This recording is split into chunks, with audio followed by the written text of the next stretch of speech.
여러분 반갑습니다.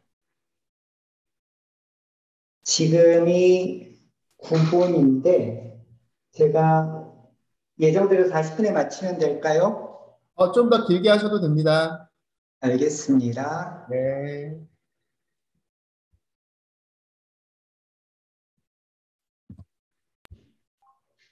음,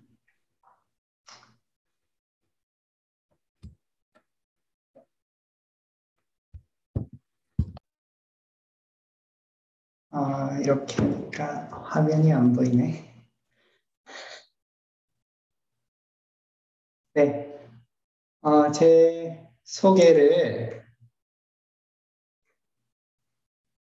여기 있는 이 링크로 대신할게요. 그리고 저는 여러분이 궁금합니다. 그래서 여러분 소개도 좀 해주시면 좋겠어요.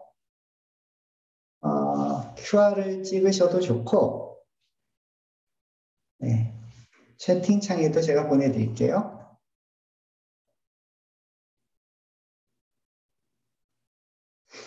그래서 여기 들어와서 우리 여러분끼리는 소개하신 것 같은데 그래도 저랑은 처음이니까 저는 여러분이 궁금해요. 그래서 제 소개는 그냥 이걸로 대신할게요. 여러분 소개는 여기다 해놓으면 제가 나중에라도 또 참조할 수 있지 않을까. 나는 근데 공개하기 싫다 그러면 공개하기 싫은 분은 그냥 그 할 수 있는 것만 이름만이라도 적어주시면 좋겠어요. 저는 이런 사람이에요. 그래서 네, 이런 취미를 갖고 있고 지금 고민거리는 이거고요. 제 연락처는 여기 있습니다. 그 다음에 다 하신 분은 오늘 네,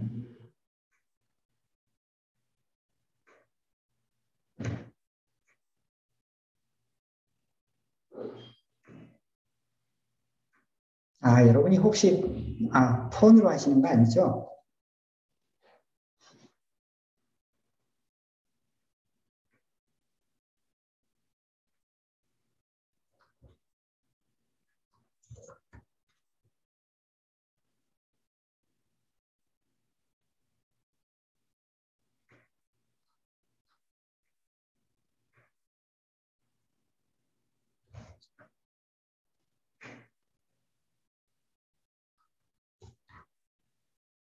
아이고 누가 이렇게 예쁘게 막 꾸민대요?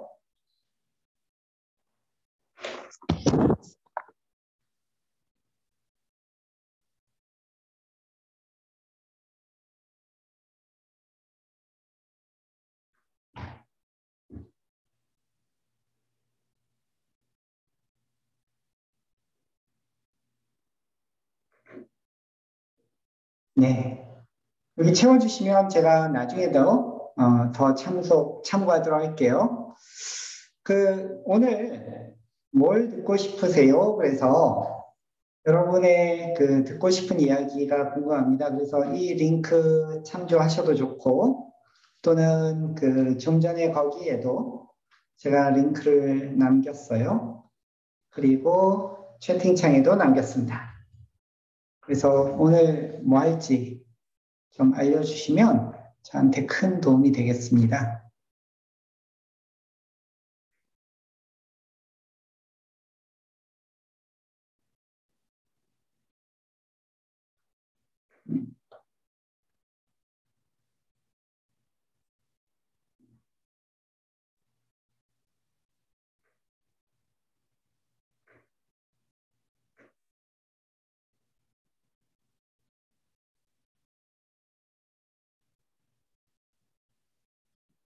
저건 오늘의 그 주제와 어긋나는데, 그죠?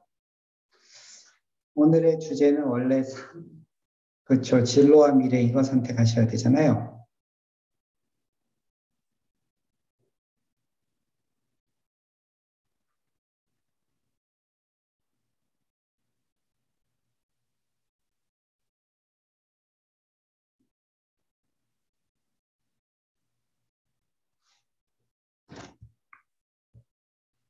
아직 세 분밖에 답을 안 주셨네요.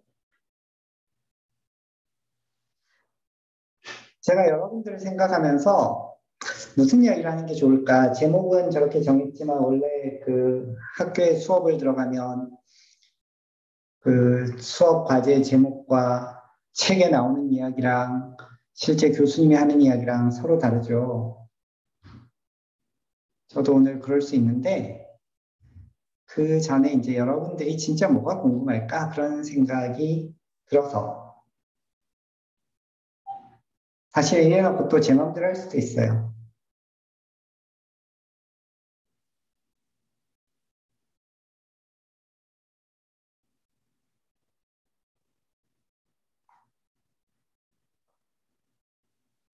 우리 10초만 더 기다려 볼게요.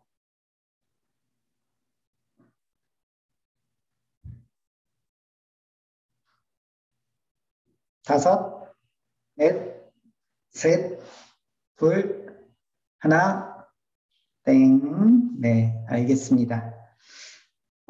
제가 오늘 3번을 많이 이야기를 하려고 했는데, 지금 뭐, 저기 1번을 많이 해달라고 하셔서, 예, 반영을 좀 하겠습니다, 그러면.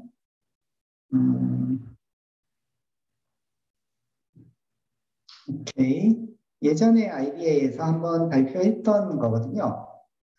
네, 오늘 강사님 두 분은 전부 목사들이네요. 저도 목사들이고요. 아이고.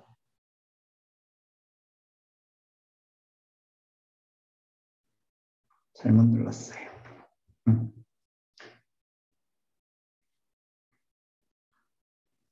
그래서 저의 장래희망은 그 목사였어요. 그리고 저는 목회를 하려고 사회학 공부를 했고 경영이나 전산학은 공부하지 못했습니다. 그런데 지금은 IT 회사의 사장이고요. 뭐 하는 회사냐?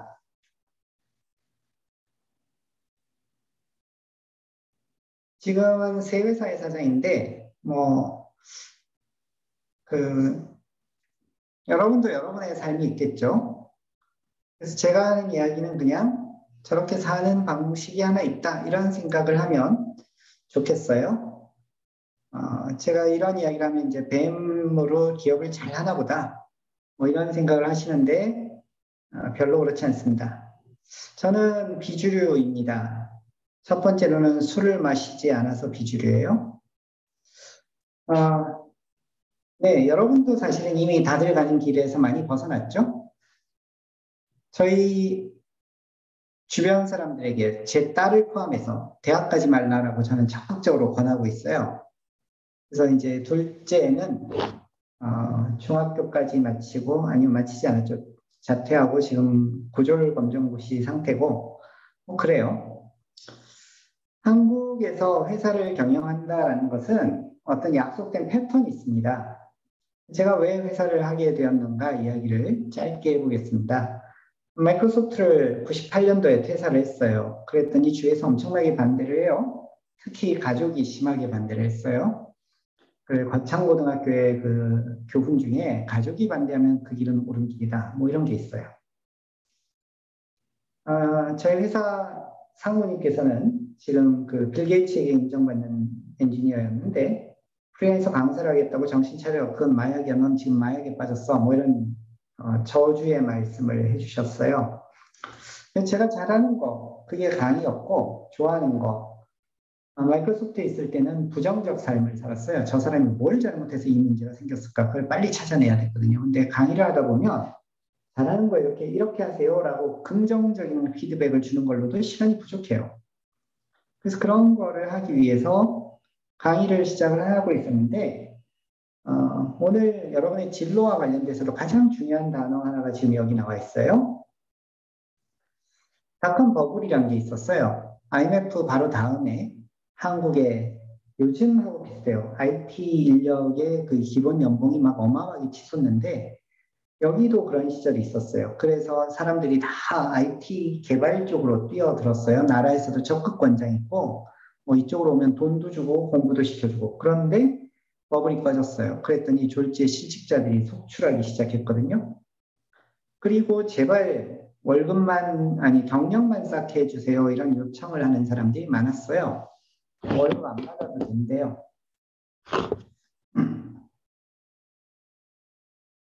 그리고 기술자가 기술자로 대우받는, 왜냐하면 한국에서는 관리자가 대우받거든요. 그래서 어느 정도 성장하고 나면 매니저, 부장 이런 직급이 가야 돼요. 기술자로는 계속 살지 못하거든요.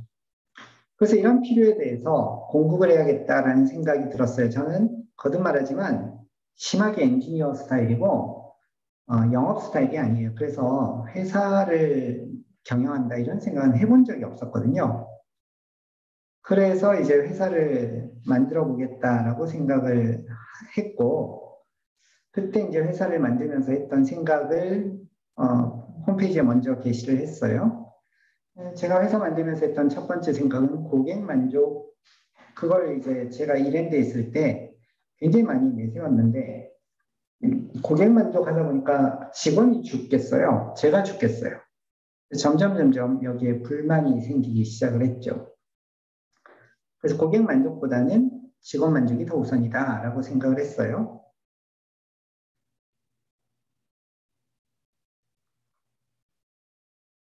끝없는 회사를 목표로 해서 시작을 했는데 여러분이 회사에 대해서 얼마나 알지 모르겠지만 이때 당시에는 술 영업을 안 한다 그러면 회사 망하는 거거든요. 그 다음에 뒷돈을 안 준다 역시 회사 망하는 거였어요. 그리고 그 갑이라는 회사가 우리 가지고 있는 지식을 제안서 써와라고 하고는 싹 다 빼먹었거든요. 제안서를 써와 이런 거에 저희는 거부하겠다라고 했어요. 그러니까 이래저래 하여튼 잘 망할 수 있는 조건을 갖추는 회사였죠. 그래서 회사는 망해도 사람은 살아야 된다. 회사는 망해도 사장 가족은 살아야 된다. 그래서 제가 집을 담보로 회사를 경영하는 일은 하지 않겠다라고 약속을 하고, 그리고 직원들에게도 회사가 언제든 망할 수 있으니까 다른 살 길을 잘 찾아 놓으시라라고 했죠.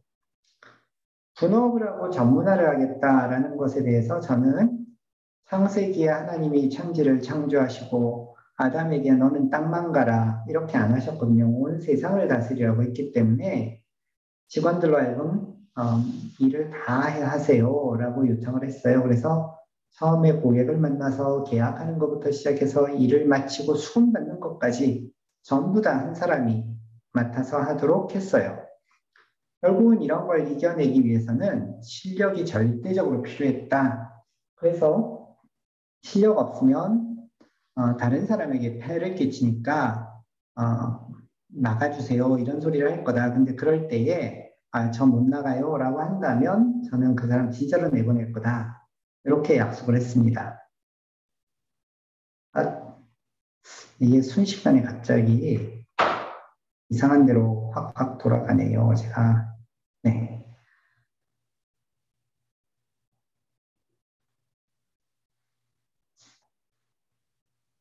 그리고 이제 급여를 줘야 되는데 급여를 뭐 경영학에 나오는 MBO 이런 거 있어요. 그런 거 도입을 해봤는데 직원들이 와서 제발 이거 MBO 좀 폐기합시다.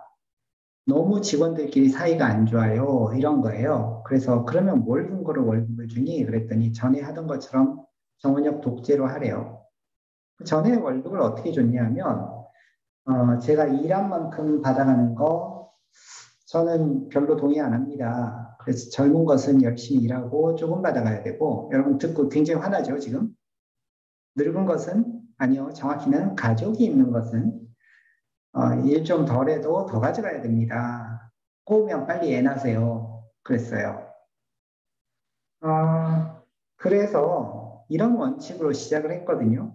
필요하면 믿음이 이게 얼마나 있어야 될지 모르지만 젊을 때 일 좀 많이 하고 늙어서는 일 적게 하고 젊을 땐 돈 조금 가져가고 늙어서는 많이 가져가자. 그때가 더 많이 필요하니까 이런 생각을 했는데 제가 늙어보니까 늙어서 많이 안 필요하더라고요. 아이들 대학 갈 나이 되면 그다음부터는 별로 필요 없어요. 그다음 매년 연말에 잔고를 0으로 만들어요. 그래서 남아있는 돈이 있다면 직원들에게 인센티브로 지불을 하고 회사 잔고는 법인세 내고 나면 0 되도록 만들었어요. 그래서 언제든 회사는 또 문을 닫을 수 있는 조건을 만들어 놨죠. 그래서 석 달 급여가 밀리면 회사 문 닫기로 했어요. 최대 이윤이 기업의 목표거든요. 그래서 저는 이걸 최대 이윤을 얻으면 사람이 혹사당하고 병이 드니까 적정 이윤만 벌자라고 약속을 했고요. 최대 이윤을 벌고 싶은 사람은 최대 이윤을 주는 회사로 가라. 회사 직원들이 인기가 많았어요. 그래서 심하게는 그 글로벌 기업들에서 서로 뺏어가려고 했거든요. 그런데 연봉을 실제로 한 8천만 원을 더 주겠다라고 했는데 6개월 동안을 끌고 갔는데 안 갔던 직원도 있었어요. 아까 이야기했듯이 법만큼이 아니라 필요한 만큼을 급여로 가져가야 된다라고 약속을 했고요. 더 일 많이 하고 탈진해서 몸이 축 나고 이거 그 하나님 창조 원리 맞지 않다. 그래서 덜 일하고 덜 벌자. 이런 원칙들을 세웠어요. 그래서 여기 직원들의 그 시간표인데요. 여기 왜 저 홍천 가고 무주 리조트 가고 아들 면회 가나 봐요. 이런 걸 여기다 적어놨냐 말이죠. 나 이때 일 시키지 마 이런 거예요. 실제로 일 안 시켜요, 저때. 그래서 저런 것들이 성경적이 아니다. 축도로 일하고 가정이 망가지고 좀 일 좀 덜해라. 이런 원칙들을 세워서 일을 해왔어요. 그러다가 나중에는 회사 사무실도 없애버렸어요. 그래서 회사 사무실 없어진 지가 지금 15년째고 이런 말은 되게 많이 하죠. 근데 실제로 일을 각자가 결정을 합니다. 그래서 제가 왜 이렇게 했냐면 저한테 누가 자꾸 뭔가 시키면 기분이 나빠져요. 제가 청소하려고 하는데 아버지가 너 청소 안 하냐 이러면 빗자루 집어 던지거든요. 근데 제가 사장이라고 너 좀 여기 가서 일 좀 해 이러면 기분이 나빠요. 그러니까 각자 결정하자. 근데 아무도 일을 안 한다. 그러면 이제 월급도 없으니까 문제가 생기겠죠. 주변에 있는 다른 사장님들과 선배님들께서 너 회사 그렇게 하면 1년 안에 망할 거야. 이렇게 또 약간의 저주와 진심 걱정하는 말씀들을 전해주셨어요. 그래서 그러면 366일만 하고 문 닫지 뭐. 그 결심으로 시작을 했어요. 그래서 지금까지 사실은 회사가 계속 이어지고 있고요. 지금은 세 번째 회사를 하고 있어요. 그래서 회사는 대략 이런 식으로 운영이 되고 있어요. 여러분에게 네, 이거는 지금 회사 비용 쓴 거고요. 이게 누구랑 밥 먹었다 그러면 여기다 써야 되거든요. 근데 이렇게 하면 거짓말을 못 해요. 그래서 투명하게 운영을 하고 이 때문에 사실은 여러분 별로 안 놀 텐데 회사의 경비가 1년 동안 400만 원밖에 안 썼다. 이런 놀라운 일이 벌어지고 있는 거죠. 네. 저는 건너갈 거고요. 그래서 저희 회사 심하게는 이제 법인 도장을 서로 이렇게 주고받고 하거든요. 여러분은 지금 이게 뭔지 잘 모르죠? 그냥, 네, 별 감동이 없을 거예요. 저희 회사가 실직자 구제를 하다 보니까, 그리고 처음에는 공동 창업을 했거든요, 네 명이. 저만 예수 믿는 사람이고, 그러다 보니 회사 안에서 예배 드리는 회사가 너무 부러웠어요. 그래서 나도 저런 회사 좀 만들면 좋겠다. 그래서 아예 회사를 다시 만들까? 그런 생각을 많이 했는데, 어느 날부터는 이제 이 생각을 완전히 접었어요. 첫 번째는 이제 저의 아주 작은 거짓말 때문인데, 그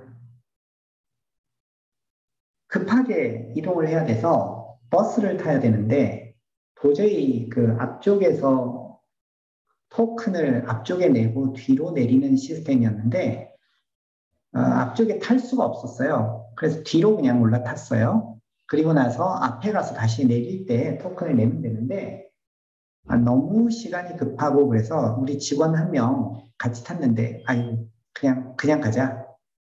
토큰 삥땅을 했죠. 되게 작은 돈이고요. 근데 이 직원이 그날부터 저를 싸늘하게 보기 시작하고, 그리고 이 직원은 지금도 여전히 예수 믿지 않아요.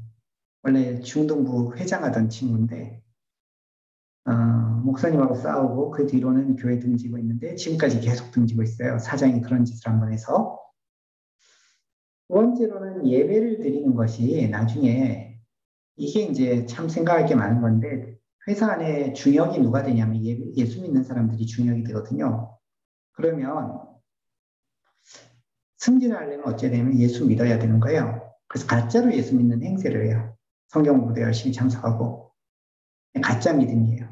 베트남에서도 이런 일이 일어났고 자주 일어나는 거예요. 그래서 예수 믿는 회사가 좋은 것만은 아니다라는 생각을 하게 됐고, 그다음에 이제 우리 사주라고 좋은 뜻으로 했는데 이게 문제를 일으키더란 말이에요. 그래서 여러분도 나중에 혹시라도 이런 생각을 한다면 그 앞에 선배님들 이야기를 잘 들어보세요. 그래서 주식을 나눠주는 것이 참 보기에는 좋았는데 실제로는 회사에 주주의 뜻을 거스르기 때문에 주주 배임죄가 돼요. 다른 선교 사업을 한다든지 이런 것이.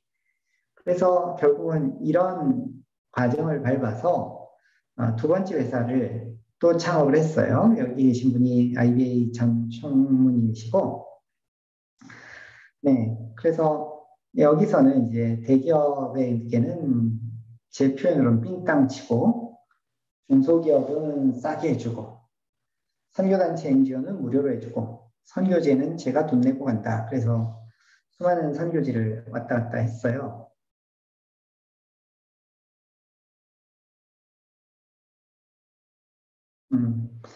그래서 이런 취업과 창업의 길을 걸어왔어요. 이게 저의 첫 번째 주제였어요. 혹시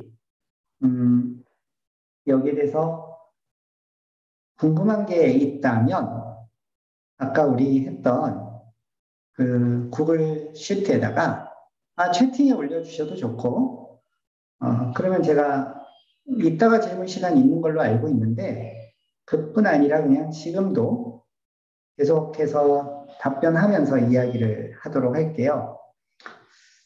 이 이야기는 별로 관심이 없는 듯해서 제가 건너뛰고요. 잠깐만요. 슬라이드가 딴 거네요. 네.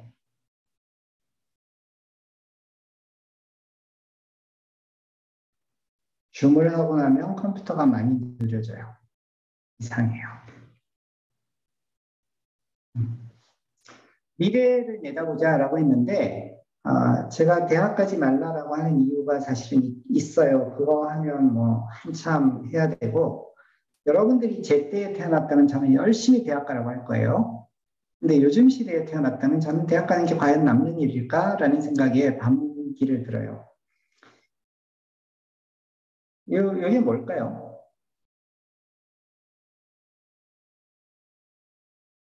지도, 무슨 지도일까요?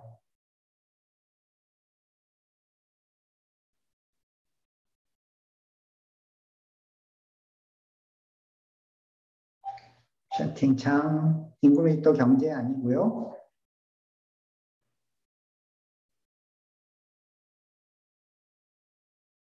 네, 페이스북 글 올린 사람과 좋아요를 누른 사람을 연결하는 지도예요. 세상이 이렇게 엮여 있어요. 대한민국 어디 있어요? 여기요. 여기가 북한이에요. 여기 중국이고요. 인터넷 차단해서 그렇죠? 동남아시아 엄청나죠? 미얀마 갔는데 저한테 바로 안녕하세요 그러고선 그 페이스북 친구하자고 들이밀더라고요. 그래서 세상이 이렇게 연결이 됐어요.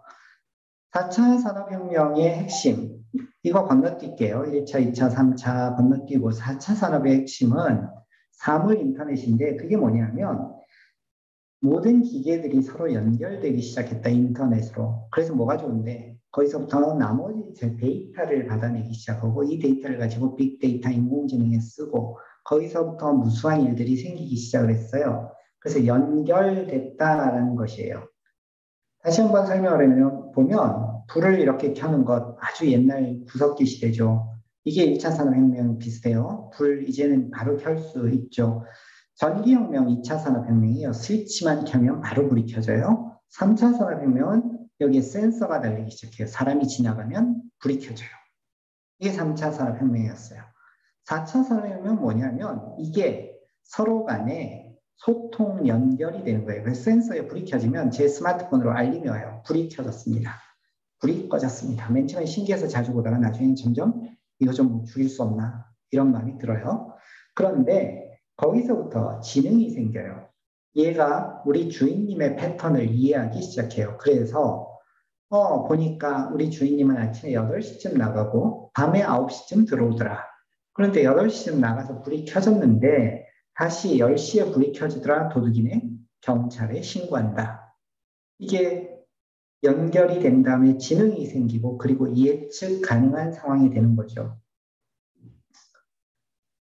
그래서 4차 산업혁명 시대에 이것저것들이 정말 많이 연결되기 시작합니다. IT하고 커피가 연결돼서 스타벅스가 나왔어요. IT하고 호텔이 연결되면 뭐가 나올까요?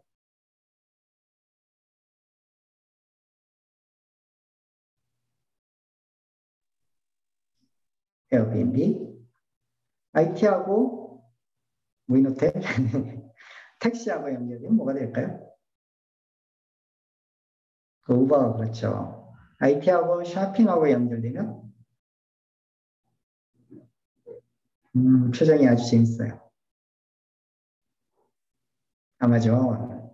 그래서 그 지름신의 늪에서 정글에 빠져서 헤어나지 못하게 돼요. 소비자도 그렇고 판매자도 그렇고. 그래서 미국에 있는 대형 백화점들이 아마존의 늪에서 죽었죠. IT하고 교육이 결합이 되면 뭐가 될까요?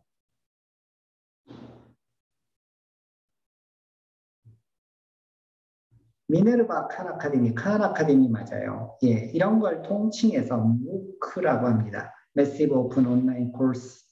그래서 이 무크에서 대부분의 지식 획득이 가능하고 혹시 이 중에 무크 경험이 있다? 한번 손 혹은 채팅창 1,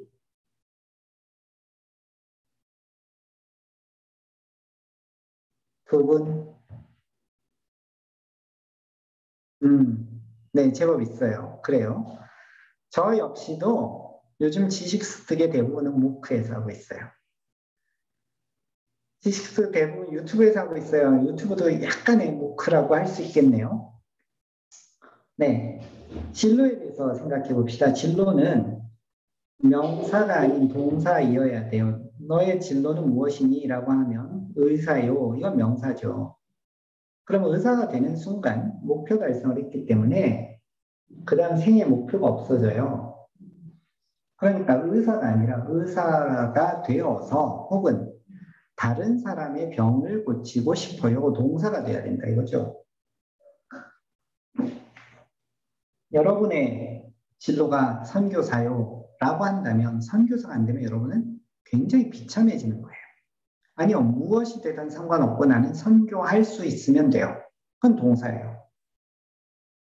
진로에 대해서 다시 한번 생각해 보시면 좋겠다는 생각이에요. 서울대 학생들이 엄청 많이 자살을 해요. 카이스트 학생들이 많이 자살을 해요. 신기하게 연세대학교 학생들이 자살을 안 해요. 그래서 제가 연세대학교 가서 강의할 때 이렇게 말했죠. 너희들은 자살률 걱정 안 해도 돼. 왜냐하면 너희들의 목표는 서울대 카이스트지 연세대가 아니었잖아. 목표 달성을 못해서 아직 삶에 목표가 남아있어요. 서울대 카이스트는 목표 달성을 해서 빨리 죽어야 돼요. 놀랍게도 한국이 자살률 세계 1위, 2위 이러고 있어요. 그리고 이게 인구 10만 명당 죽어가는 사람들의 4인인데요. 놀랍게도 자살이 어마무시하죠. 음, 그래서 참 마음이 안타까워요. 10대, 20대, 30대가 죄다 자살이 4인의 1위에 올라와 있어요. 40대, 50대 2위에 올라와 있고요. 너무 마음이 아픈 일이에요. 왜 자살하느냐? 목표가 명사로 돼 있고 그게 달성되는 순간 목표가 상실되기 때문에 그래요. 나의 진로와 목표를 어떻게 찾을 것이냐? 그래서 법칙과 도구를 활용하자라는 주장을 해봅니다. 하나님께서 우리에게 의수를 주셨어요. 그러니까 코로나 시대에 코로나 걸렸으면 거기에 맞는 의료 행위를 하면 되는데 나는 오로지 기도로만 할 거야 라는 것은 네, 저는 좀 고개를 갸우뚱하게 돼요. 하나님께서 우리에게 진로를 찾을 수 있는 다양한 도구들을 주셨거든요. 그럼 그것들을 우린 적극 활용해야 된다라는 거죠. 여러분보다 더 어린 친구들한테 가서 꼰대가 되는 아주 쉬운 방법은 너 모자래? 너 뭐 하고 싶어? 너 정말 좋아하는 거 없어? 이러면 바로 꼰대가 되죠. 여러분도 이런 말을 들을 때마다 좀 괴롭죠. 한국 직업 사전에 의하면 현재 직업 수가 12,000, 직업 명수가 16,000, 뭐 이렇다는 거예요. 19년 말이에요. 여러분의 부모님들이 알고 있는 직업의 개수는 몇 개쯤 될 거라고 예상하세요? 아마 한 50개 정도 될 거예요. 여러분들이 쓸 수 있는 직업의 개수는 어떻게 될까요? 많으면 100개쯤 될까요? 그런데 실제로는 12,000개나 있대요. 미국은 45,000 이러고 있고요. 그리고 10년 이후에 45만으로 예상을 해요. 그러니까 우리가 알고 있는 직업은 아주 좁은 범위의 직업인 거죠. 그래서 이런 직업들이 있다라는 거예요. 여러분 여기에 있는 이 도선사가 뭔지 아는 사람 또 채팅창에 1을 해봅시다.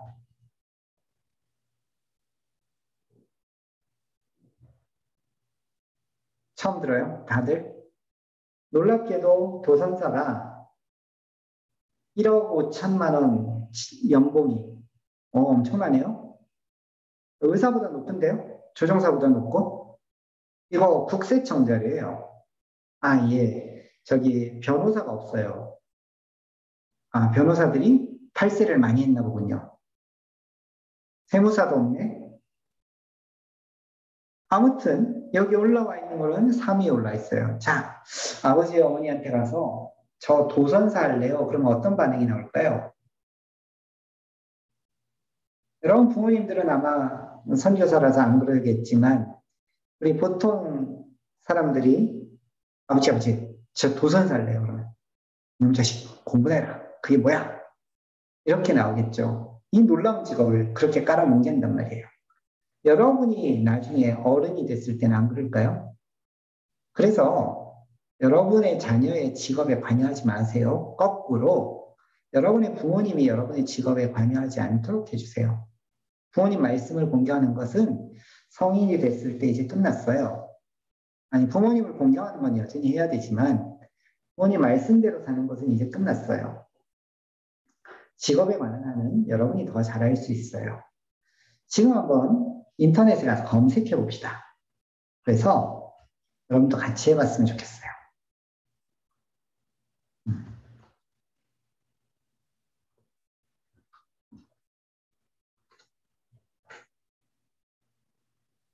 미국에서 매년 이런 그 랭킹이 나와요. 베스트라는 기준이 뭘까? 세속적이에요. 돈 많이 벌고 소송 별로 안 걸리고 그러면 돼요. 그래서 여기 19년도도 있고 연도별로 쭉 있어요. 이것을 한번 뭐 이렇게 찾아보면 되는데 있죠, 이렇게 있어요. 그래서 오늘 이후에 강의 이후에 여러분이 한번 조용히 찾아보시면서 비교해 봤으면 좋겠어요. 저는 지금 다시 돌아가서 제가 캡처해 놓은 걸로 볼게요.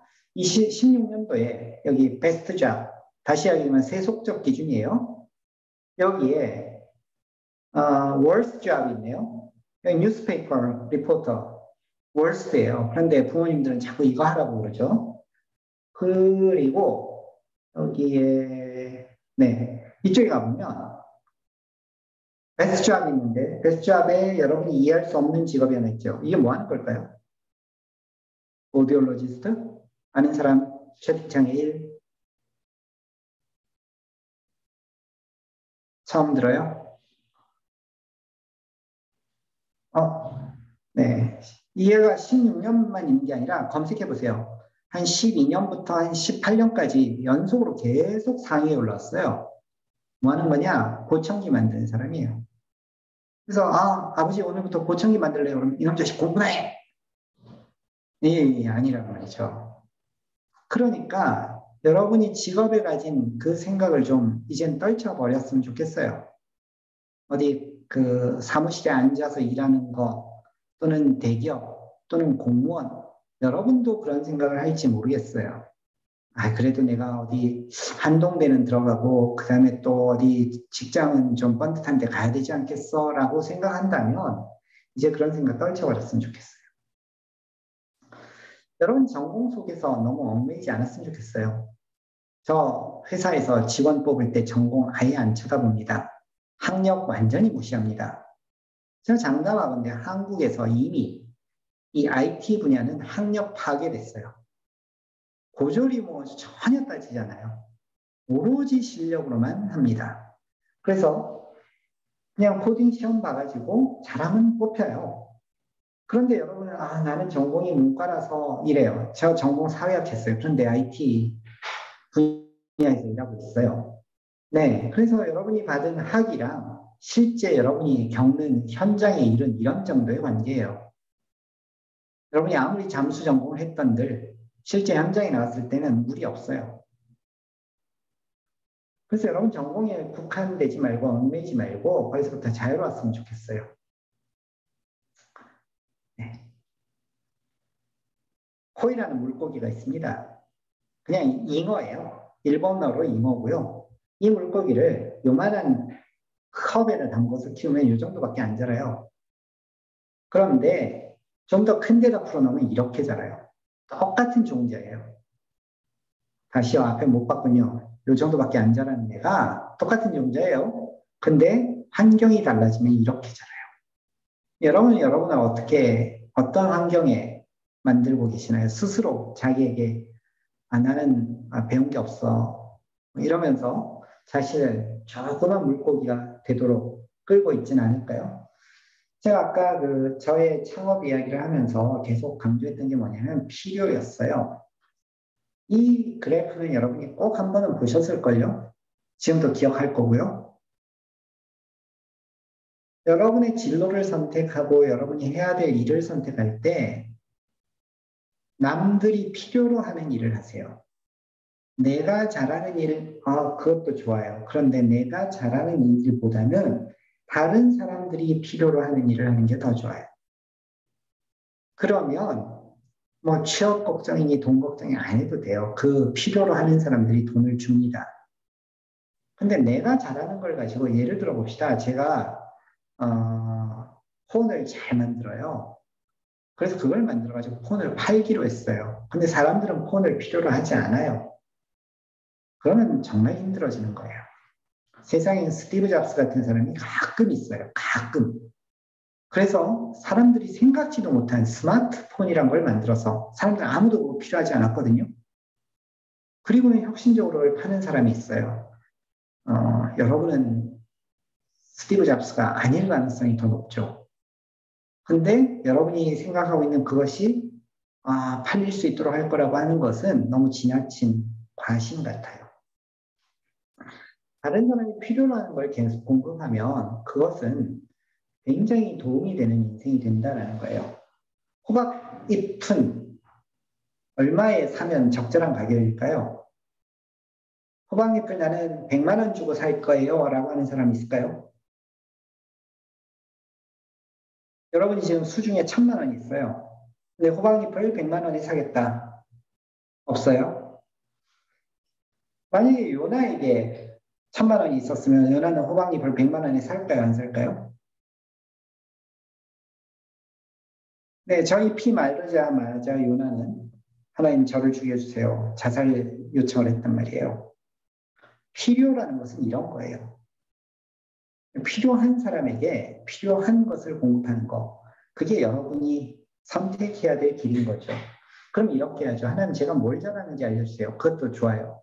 근데 그보다 더 좋은 것은 하나님 저 사람 뭐 필요하죠? 그거 좀 알려주세요. 이런 기도를 해야 되겠다라는 거예요.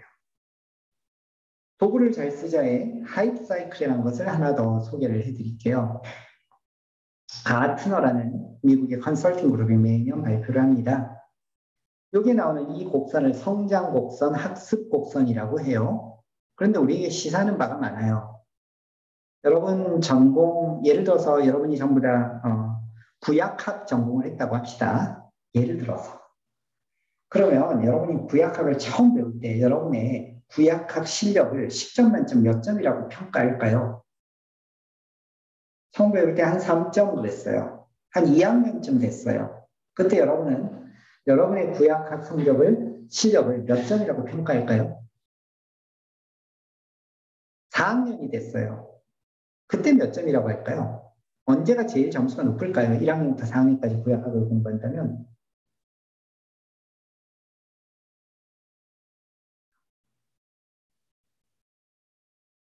1학년이요. 한 2학년 정도가 가장 높을 것 같아요. 1, 2학년 그래요? 네. 태권도 무슨 띠가 제일 겨루기 해보고 싶어 할까요? 아니면 운전 1년 차부터 30년 차까지 중에 누가 운전을 제일 하고 싶어 할까요?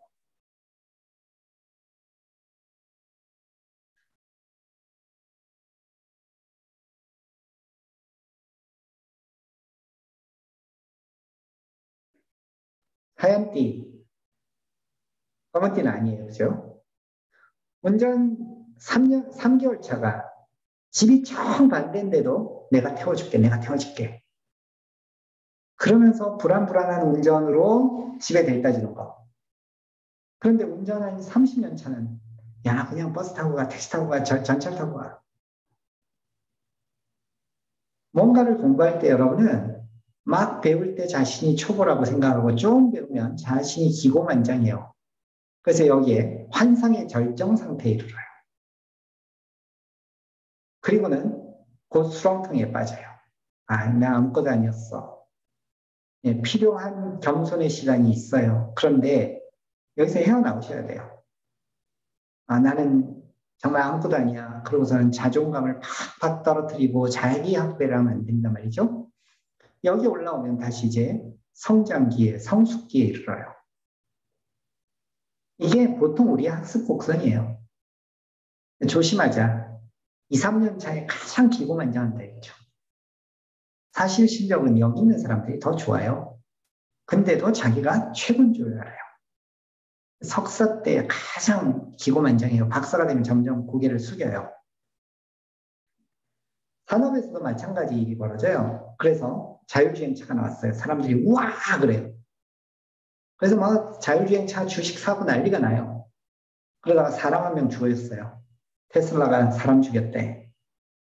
그래서 구렁텅이에 빠져요. 그리고는 다시 그것을 기술 극복을 합니다. 그러면 이제 완전히 안정기에 접어들어요. 네. 그래서 여기에 하이프 사이클 또 한번 검색해봤으면 좋겠어요. 이것도 지금 안 해보면 여러분이 안 할 거니까 지금 한번 여러분도 해보세요. 하이프 사이클 하고 나서 지금 22년인데 한 21년에 보면 역시 마찬가지로 이렇게 그래프가 나와요. 이게 되게 비싼 그래프고요. 22년 거, 23년 거는 돈 줘야지 볼 수 있어요. 그래서 이렇게 나오는데 제가 저것을 여기에 미리 캡처해 놨어요. 18년도 거네요. 그래서 여기 보면 이 하얀색이 회색이 2년 이내에 이 성숙기에 들어온다 이런 거예요. 노란색은 10년 더 걸려야지 이 성숙기에 들어온다 이런 거예요. 여기 보면 노란색이 자율주행 레벨 4예요. 사람이 개입하지 않는 거예요. 여기 노란색이 바이오텍, 여기가 Flying Autonomous Vehicle, 나는 무인차.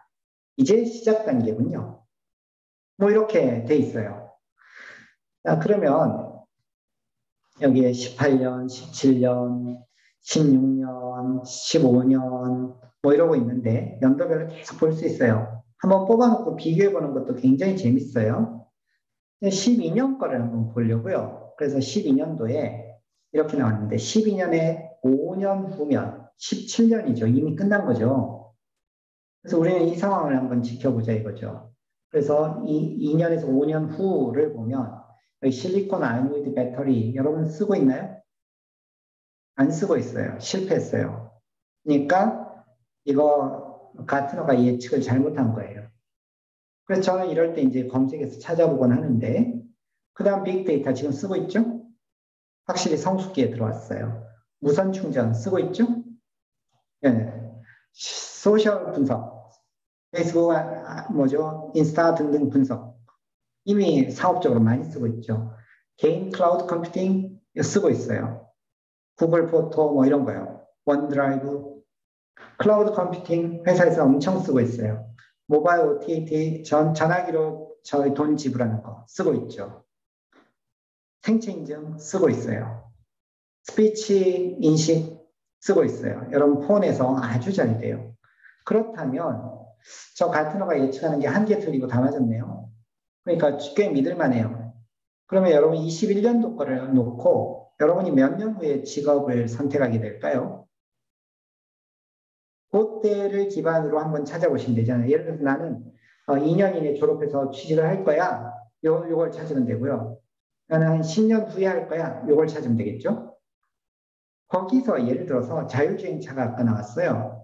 그럼 자율주행차가 나왔다면 여러분이 기술자가 아니라 자동차 공학자가 아니라면 자율주행차랑 아무 상관이 없어. 이렇게 생각하면 안 돼요.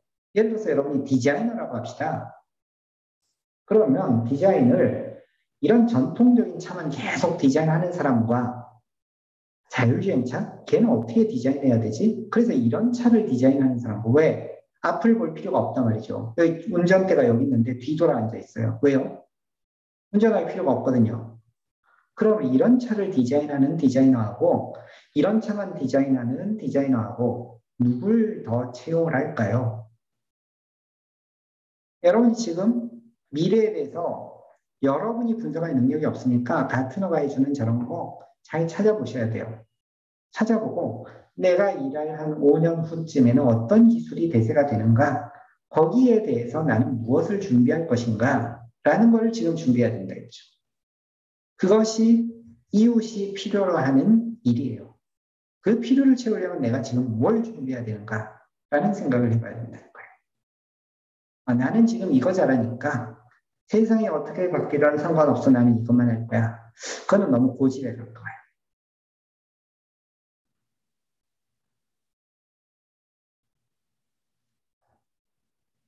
4차 산업혁명 인공지능 시대에 큰 문제가 하나 있어요. 뭐냐? 1등, 2등, 3등, 4등인데요. 이게 가면 갈수록 2등의 자리가 요쯤 내려와요. 3, 4, 5등이 이렇게 돼버려요. 점점 승자 독식 사회가 돼버려요. 그 1등만 살아남고 나머지는 다 죽어요. 그래서 결국 빈익빈 부익부 세상이 이루어지는 거죠. 참 안타까운 현실이에요. 이거를 법적 제도적으로도 막아야 되는데 여러분 레벨에서 막을 것도 필요해요. 그러면 여러분은 어떤 기술에 어떤 재능을 가지고 사람들의 필요를 채우면서 승자 독식의 저 무서운 세상을 좀 더 선하게 만들 수 있을까? 그것이 여러분이 미래를 준비하는 바른 자세라고 생각을 합니다. 저희 강의는 여기까지입니다. 이제 저희가 Q&A 시간을 좀 가져보려고 하는데요. 정원혁 대표님께 혹시 나는 강의를 들으면서 이런 부분이 좀 궁금했다. 또 강의 외적인 내용 중에서도 사실 다른 강사님께서도 시간 관리를 어떻게 하냐고도 한번 물어보셨던 적도 있었는데 자유롭게 여러분들 또 정원혁 대표님께 질문해 주시면 좋을 것 같습니다. 질문해도 되나요? 네. 네, 사실 굉장히 체계적으로 그리고 또 현실적으로 조언을 해주셔서 어, 구체적으로 어떤 질문을 할까 생각을 해보았는데요. 초반에 생긴 질문 하나 해보려고 합니다. 이제 그 직원 관리를 할 때 이제 딱히 이제 사무실이 없고 어떻게 보면 직원들이 조금 더 자발적으로 일할 수 있는 환경을 만들어 주신다고 하셨는데 궁금한 점은 이제 직원 수가 늘어나면 늘어날수록 어떻게 보면 어, 어떤 체계 속 시스템 속에 시스템이 없다면 이제 어떻게 보면 관리가 힘들어지는 게 마련인데 혹시 이런 부분은 어떻게 생각을 하시나요? 생각 안 하신 게 당연히 아닐 것 같아서요. 궁금합니다. 너무 좋은 질문입니다. 어, 여러분에게도 권하고 싶은 게 있는데 여러분의 최대 연봉을 정해 놓으세요. 그게 뭔 소리야? 지금 돈도 못 벌고 있는데 그다음 많이 벌면 좋지. 많이 벌어서 나는 헌금 많이 할 거야. 선교에 많이 쓸 거야. 지금 마음은 그런데요. 많이 벌게 되면 사람이 변해요. 그래서 지금 최대 연봉을 정해놓으세요. 여러분 생각에 뭐, 1억만 벌어도 좋아. 이런 생각이 있겠지만 나는 10억 이상은 안 벌 거야. 7억 이상은 안 벌 거야. 이런 걸 정해놓으세요. 그리고 그 약속을 지키세요. 진심으로. 회사 직원이 연봉이 점점 높아지는데, 믿는 직원조차도 연봉 더 올려달라고 그래요. 저 주는 입장에서 헉헉대는 거, 그거 문제가 아니고, 다른 직원하고 격차가 너무 심해요. 그래서 회사에 약속을 만들었어요. 최저와 최고 연봉 차이는 7배를 넘을 수 없다. 7배면 어떻게 되냐면, 최저 연봉이 2천만 원이면, 한쪽은 1억 4천을 받는다는 거예요. 너무 심하죠? 유럽은 10배를 넘길 수 없다. 이런 법을 만들었다가 안 돼서, 지금은 70배를 넘길 수 없다. 이런 법을 만들었어요. 미국은 그런 법 아예 없어요.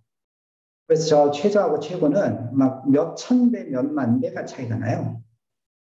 두 번째, 자기의 최고 그 능력치를 예상해 보세요. 예를 들어 보죠. 여러분이 뭔가를 만들어 판다고 할까요? 장사가 너무 잘 된다고 합시다. 그러면 지금 500개를 팔고 있는데, 너무 잘 돼, 너무 잘 돼. 그래서 여러분이 최고로 팔면 얼마까지 팔 수 있을까요? 5만 개, 5억 개? 근데 그렇게 하면 아까 최고 이윤을 내기 위해서 몸이 망가지는 일을 해요. 그러니까 아예 작정하고 나는 이 이상은 안 만들 거야, 이 이상은 안 벌 거야를 정해 놓으시면 돼요. 만약에 그래도 만들어 달라고 하면 저는 여러분이 하지 말고 다른 사람을 통해서 하는 게 어떠냐라는 거예요. 저는 제 능력을 제가 경영학하지도 않았고 또 그 엔지니어 기질이 강하고 그러기 때문에 계속해서 회사를 키우면 관리를 못할 거다 인정했어요. 그래서 예수님 숫자로 딱 12명 이상은 회사를 안 키우겠다. 직원 최고 숫자는 12명이다. 그래서 정말로 저희 최고 숫자가 13명, 저까지 13명인 때가 있었어요. 만약에 그래도 회사가 잘 돼서 늘어나야 된다면 저는 분사를 시키겠다. 그래서 직원 중에 한 명을 사장으로 세우고 회사를 2개로 나누는 거예요. 저는 피자 한 판의 법칙을 믿는데 피자 한 판을 같이 먹을 수 있는 숫자를 넘어가면 의사소통이 안 된다예요. 그럼 그다음부터는 아주 정말 시스템적으로 그래서 그 속에서는 점점 인간관계가 없어져요. 그것도 나쁘지 않아요. 그렇게 커서 큰 기업이 될 수도 있어요. 그런 큰 능력이 되는 사장은 그래야죠. 근데 저는 저 스스로 제 코이 물고기의 영역을 12명 넘어가면 저는 관리 못한다. 그래서 그렇게 되면 제가 머리가 아프고 그다음부터 계속해서 힘들어질 거다. 그래서 12명 이상은 늘리지 않겠다. 그게 제가 작은 회사를 여러 개 하는 이유기도 해요. 답이 됐을까요?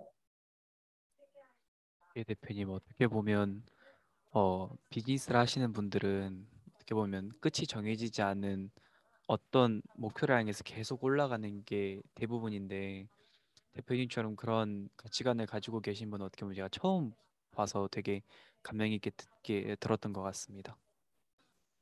교회도 마찬가지 아닐까요? 교회가 우리 교회에 내가 목회를 하는데 한 500명 모이면 이제 교회는 더 안 받아.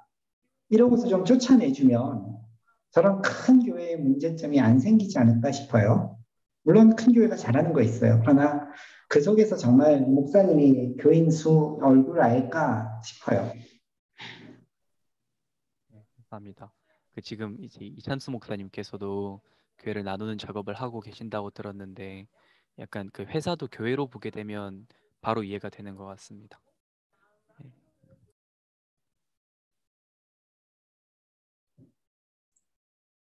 또 질문이 있으시는 게 있을까요? 저희 저희가 1일차부터 만들었던 그런 Q&A가 있었는데요. 거기에 이제 올라온 질문 중에 대표님 회사 이야기를 조금 더 해주세요. 뭐 회사 문화, 복지, 그 이외에 또 대표님께서 또 하셨던 노력들에 대해서 궁금해한 친구가 한 명 있었습니다. 유빈 유빈님이 지금 손 한번 들었는데, 제가 먼저 질문을 해도 되나요? 네네, 둘 다 네. 할게요. 일단 네, 그러면 좀 짧은 질문이어서 그럼 제가 먼저 해보도록 하겠습니다. 어떻게 보면 지금 이제 IT 쪽에서 IT 분야에서 일하고 계시는데 저도 사실 이제 기계공학과 전공하고 있고 코딩을 취미로 하고 있고 그리고 현재는 텐서플로우 같은 분야를 좀 공부를 하고 있는데요. 그런데 이제 앞으로 사실 제가 보는 시야는 아직 좁기 때문에 어떤 방향으로 제가 무엇을 공부해야 할지 잘 모르겠는 부분이 있습니다. 그래서 만약에 IT 쪽으로 가게 된다면 지금 아직 대학생으로서는 무엇을 배우고 어떤 분야에 조금 더 파고드는 게 좋을지 여쭤보고 싶습니다. 대학생일 때 일단 학교에서 가르쳐 주는 거 충실하게 배우고요. 그러면서 주변에 뭔가 필요한 게 있으면 그거 적극적으로 도와주세요. 굳이 AI가 아니라도, 저는 옆에 명찰하시는 장로님이 계셨는데, 거기 1학년 1반 1번, 그러면 1011, 뭐 이런 거 찍어야 돼요. 1012. 그걸 계속 활자를 바꿔가면서 찍고 계셔서 그 컴퓨터로 이렇게 하면 바로 되는데, 그래서 그 한번 활자가 고장이 나서 난리가 났거든요. 제가 그냥 프린트로 해서 줬는데, 이거 조금만 더 예쁘게 할 수 있냐? 그래서 해드렸어요. 굉장히 좋아하시는 거예요. 그래서 저는 아무것도 안 했는데 30만 원을 주시더라고요. 아주 옛날 이야기예요. 그때 돈으로 하면 한 300만 원쯤 될 것 같은데. 그래서, 아니, 이게 아무것도 아닌데 누구한테는 이 정도로 가치 있는 일인가? 그래서 그 뒤로 이제 자꾸 코딩을 하기 시작했어요. 주변에 지금 유빈님이 갖고 있는 그 기술을 필요로 하는 사람이 있을 거예요. 자꾸 그걸 도와주세요. 학교 시절에 학교 배우는 것도 충실하지만 그걸 써먹을 수 있는 걸 자꾸 해보면 배우는 자세가 완전히 달라지거든요. 그렇게 나갔으면 좋겠다. 지금 뭘 하겠다 그런 거 찾아봤자 잘 못 찾아요. 그러니까 학교 과정을 일단 충실히 다 하면서 주변의 사람들이 뭔가 내가 배운 걸 가지고 해줄 수 있는 게 있더라. 그러면 열심히 하세요. 그럼 거기서부터 계속해서 아이디어도 생기고 다른 눈이 생겨요. 두 번째 질문으로 돌아가면 회사 복지 이야기를 했는데 제가 마이크로소프트에 있을 때 정말 열심히 일했거든요. 그랬는데 체력 관련비 이런 걸 주더라고요.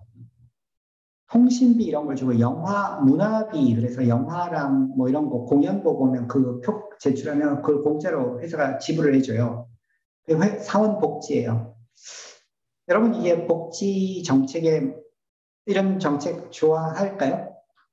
와 대박이다. 공짜로 영화를 보여주고 막 책도 주고 그럼 좋아요? 저는 아주 싫었어요. 전 죽어라고 일했거든요. 그래서 체력 단련하러 갈 시간이 없어요. 헬스장에 어디가. 영화를 어떻게 봐. 진짜 밥만 먹고 계속 일했는데 저는 복지 혜택을 전혀 못 받았어요.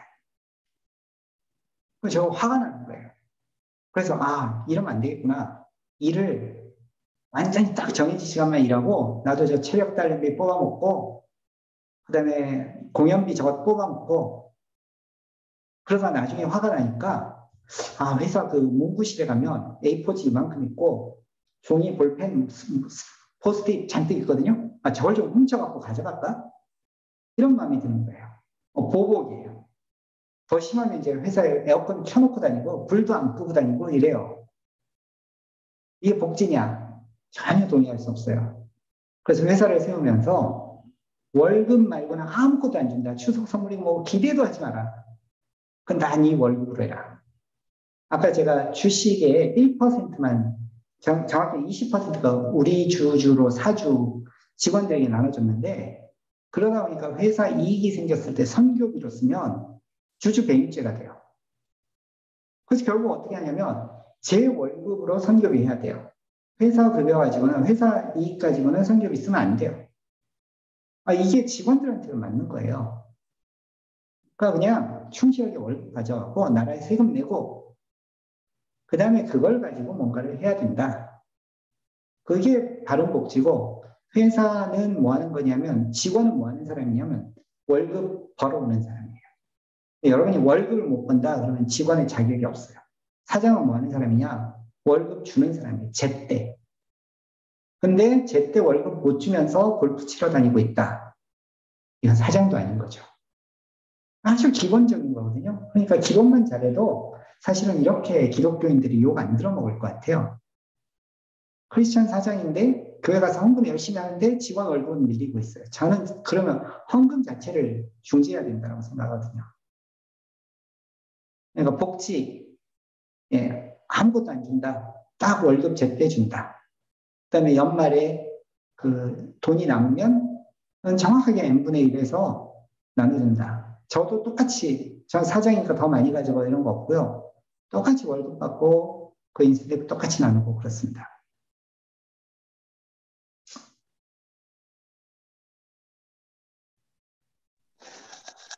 네, 질문 혹시 하나 더 해도 되나요? 네, 질문해 주세요. 네, 제가 이제 컴퓨터 공학을 다니고 있거든요. 그래서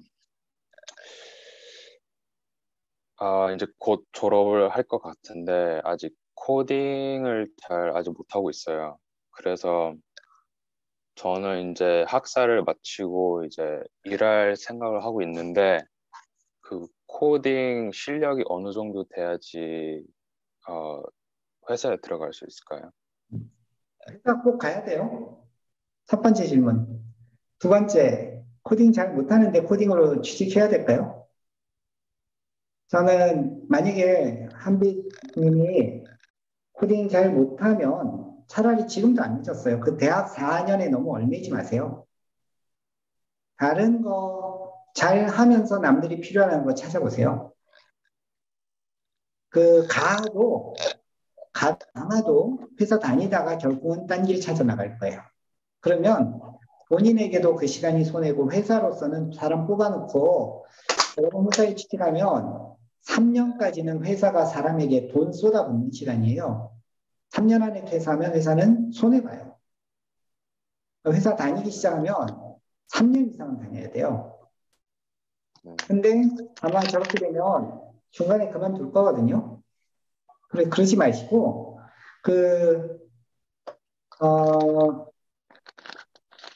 Hour of Code라고 알까요? 제가 우리 주소록 만든데 자료실에다가 해놓을게요. Hour Code라고 있어요. 그 다음에 제가 지금 주소가 기억이 안 나는데 코딩 게임 하는 데가 있거든요. 한빛님은 그거부터 한번 해보세요. 그래서 이게 쉽다면 제가 여기 코딩 게임은 지금 사이트 생각이 안 나는데 네, 그거를 나중에 찾아갖고 링크를 업데이트 해놓을게요. 한빛님은 그거 한번 해보시고 이게 나랑 적성이 안 맞는다라고 생각하면 지금도 늦지 않았어요. 그냥 바꾸세요. 분명히 더 잘 맞는 게 있을 거예요. 그 닷컴 버블 때 사람들이 코딩하면 돈 많이 벌어 그래서 막 들어왔거든요. 그리고 나서 버블이 꺼지고 나니까 실제로 실력이 되는 사람들만 살아남고 나머지는 다 죽었어요. 결국 다시 떠났던 직장 다시 가서 제발 다시 넣어주세요 이렇게 되거든요. 그러니까 네, 안 맞는 거 가지고 붙잡고 늘어지지 않았으면 좋겠어요. 그리고 지금 그만두면 실패냐 전혀 아니고요. 여러분 아직도 여러분이 살았던 곳에 5배는 더 살아야 돼요. 징하게 오래 살아요. 그러니까 전혀 늦지 않았어요. 그리고 그런 면에서 뭐 더 이야기가 필요하다. 저 개인적으로 얼마든 이야기할 의사 있으니까 네, 연락해 주세요. 네, 감사합니다. 감사합니다. 또 질문 있는 MK 있으면 네, 질문해 주시면 감사할 것 같습니다. 있는데 저는 그런 공학 쪽은 전혀 아니고 저는 그 기독교 교육이랑 상담을 공부를 하고 있어요. 근데 제가 지금까지 얼마 안 살았지만 살아오면서 그리고 제 주변에서 정신적으로 힘들어하는 사람들이 많아서 이 분야가 필요하다는 거는 많이 느끼는데, 근데 제가 관심 있고 앞으로 하고 싶은 일은, 빵을 만드는 그런 일이에요. 그래서 아까 말씀하신 거는 필요로 하는 일을 하라고 하셨는데, 제가 이 빵 만드는 거를 내가 해야 될지 말아야 될지 고민하는 것도 그냥 제가 좋아서 하는 일 같아서 이걸로 제가 다른 사람들의 필요나 뭔가 그걸 도와줄 수 있을까라는 그런 질문이 계속 있어요. 그래서 어떻게 하면 좋을지. 네, 일단 본인이 좋아하는 거니까 잘 됐어요. 그다음에 빵을 필요로 하는 사람이 있을까요, 없을까요? 있겠죠? 빵을 공급하는 사람은 아까 수요 공급 곡선 봤잖아요. 공급하는 사람은 얼마나 있을까요? 한국의 제과 제빵 가게들이 과잉 상태일까요? 아닐까요? 과잉 상태라고 끄덕인 거죠. 그렇다면 여기 들어가서 하기 힘들겠네요.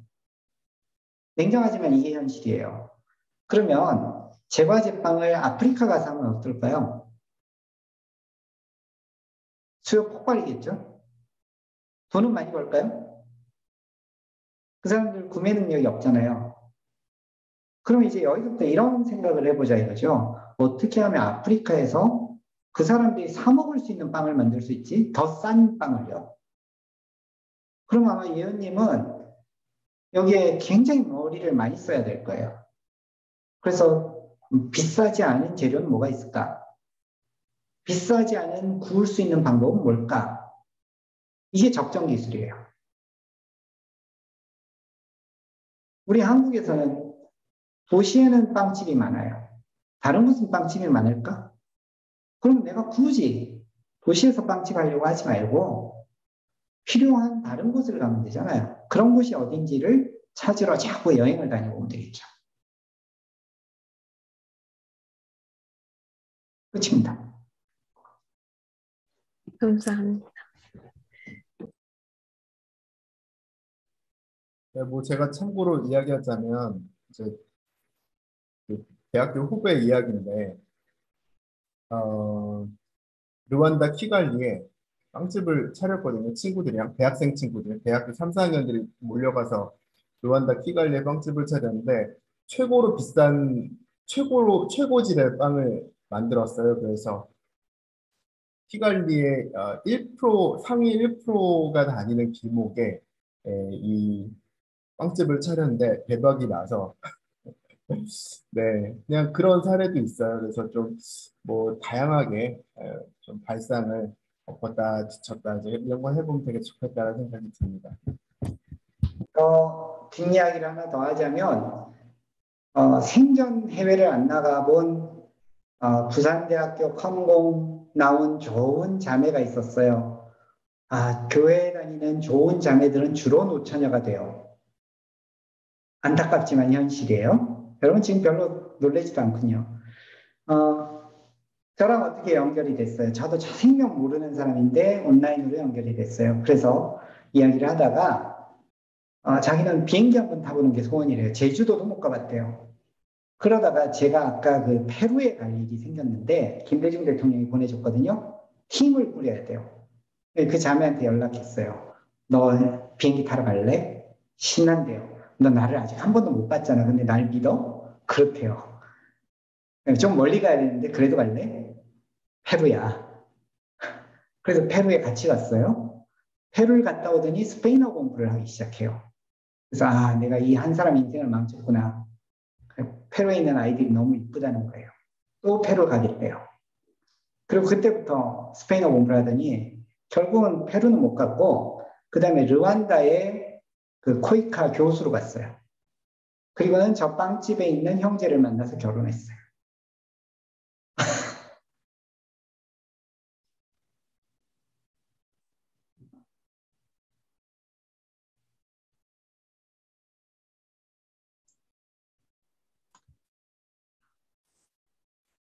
감사합니다. 네, 유빈 앤 다른 분들 질문 없으면 하겠습니다. 그러면 해보겠습니다. 죄송합니다. 독점하고 계시네요. 궁금한 게 너무 많아서요. 만약에 이제 창업 아이템이 정해졌고, 그리고 그 창업 아이템에 대한 어떤 그런 수익 창출에 대한 그런 이제 계획 같은 것도 이미 정해져 있어. 이렇게 하면 될 것 같다. 그렇게 되어 있는데, 그런데 이제 창업 그 자체를 시작하기 위해서는 진짜 초기 단계에서 만약 대학생이에요, 제가. 근데 이제 창업을 시작하려고 하는데 사실상 아는 게 없어요. 그러면 인터넷에서 찾아볼 수 있겠지만, 그러나 이미 하고 계시는 네, 대표님께 만약에 여쭤본다면 혹시 어떻게 시작을 해야 되나요? 그러니까 조금 되게 이상한 질문일 수도 있겠지만 보통은 어떻게 하나요? 네, 그런 질문입니다. 거듭 이야기하면 제가 저기 경영학을 전공하거나 창업을 하겠다고 작정을 한 게 아니라 떠밀려서 했거든요. 그래서 그쪽으로는 사실 정상적인 궤도를 밟지 않았어요. 그런데 나중에 이제 창업사관학교 뭐 이런 데서 자꾸 강의를 해달라 그러다가 심사위원 해달라 그래서 그쪽에 관여를 했는데, 보면 대부분 다 어떤 창업을 하냐면 나라에서 공모전 하는 거 돈 따먹는 창업을 해요. 아주 바람직하지 않아요. 저는 사회적 기업에도 사회적 띄고 그냥 기업하면 좋겠다는 생각이고요. 여러분도 아마 사회적 기업 하겠다고 그런 생각하는 분들이 많을 건데, 그 나라에서 지원하는 거 가지고 살아가는 것은 자기 체력이 없는 거예요. 계속해서 뭔가 그 병원 중환자실에서 이렇게 뭔가 꽂고 살아가는 거랑 비슷해요.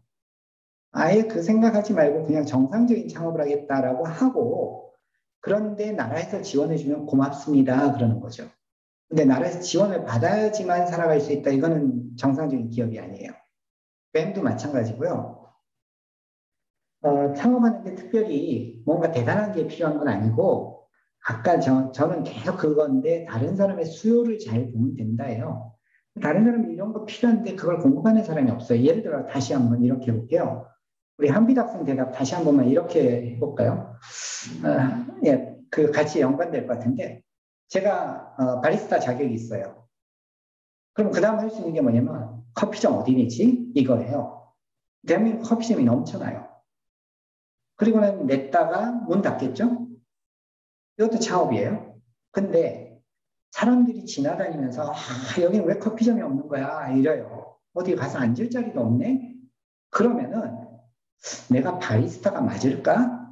그래서 바리스타를 한번 해보는 거예요. 오, 잘 맞아요. 그럼 거기 커피점 내면 돼요.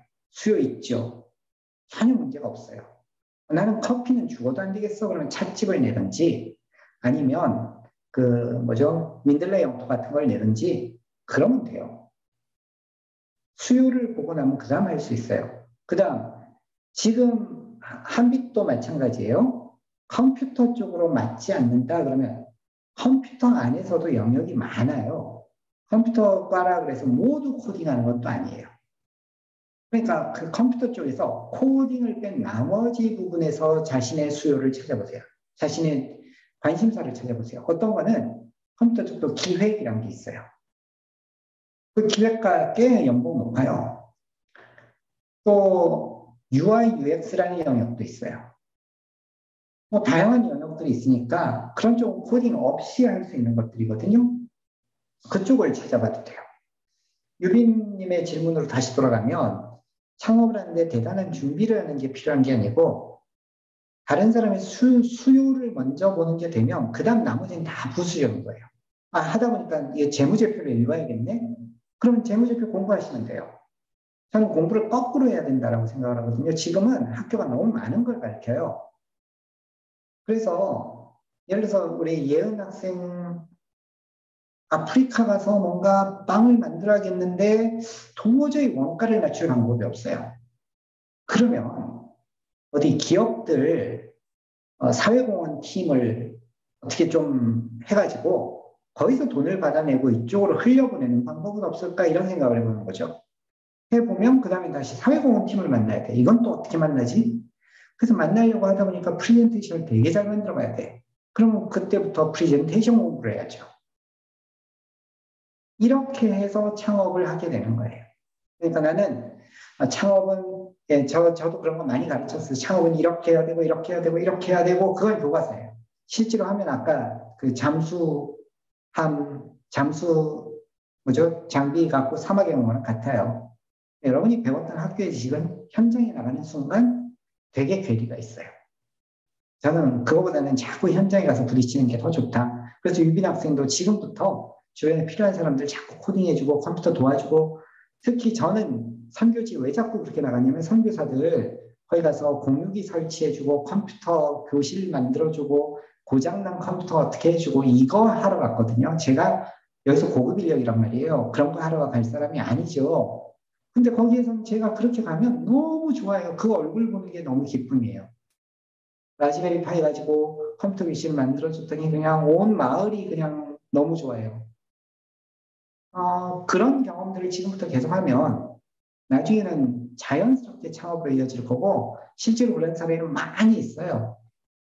그래서 저개발 국가에 가서 거기 오토바이 너무 필요한데 다 고장났고 한국에는 중고로 막 버려지고 그거 갖다가 팔아서 그 갑부가 된 제 제자도 있고 다양하게 있으니까, 창업의 정석을 밟겠다 이렇게 준비해서 하겠다 하지 말고 그냥 오히려 주변의 사람들이 뭐가 필요해 이 생각을 많이 해보시면 좋을 것 같습니다.